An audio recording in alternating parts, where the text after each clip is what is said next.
Today's actually going to be a positive video. For once, or I say for once, for a couple of years, Xbox have been pretty bad, pretty doing absolutely nothing to be honest, apart from raising prices. But out of nowhere, with the new CEO which just came in, I forgot her name. I'll put it up now.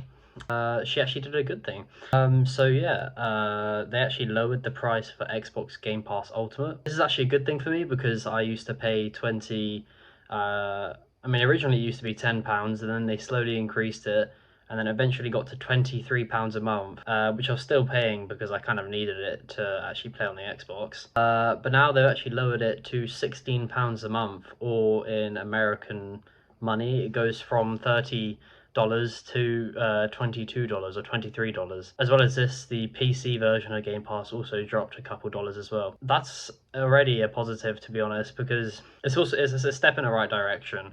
I did think $23 was £23 was far too high, but I was sort of forced to pay for it because I had no other choice otherwise, because it was included with the Xbox Game Live, allowing me to play online.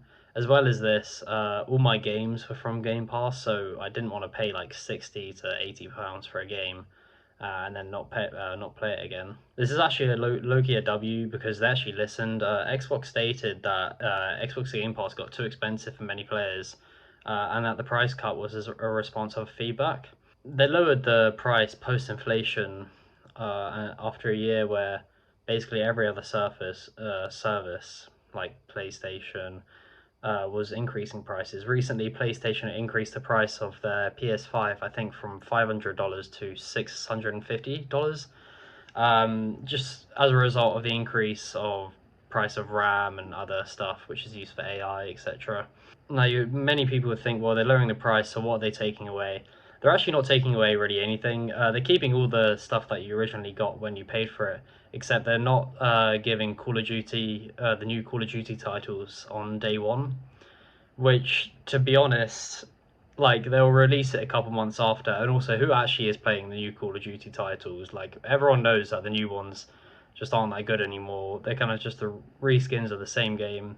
I mean, Black Ops 7 had horrible reception for that terrible boss fight, and just how like sort of stupid and boring the game was. Yeah, as I mentioned, this move came pretty much immediately after the new Xbox CEO came in place, and it signals as a shift towards essentially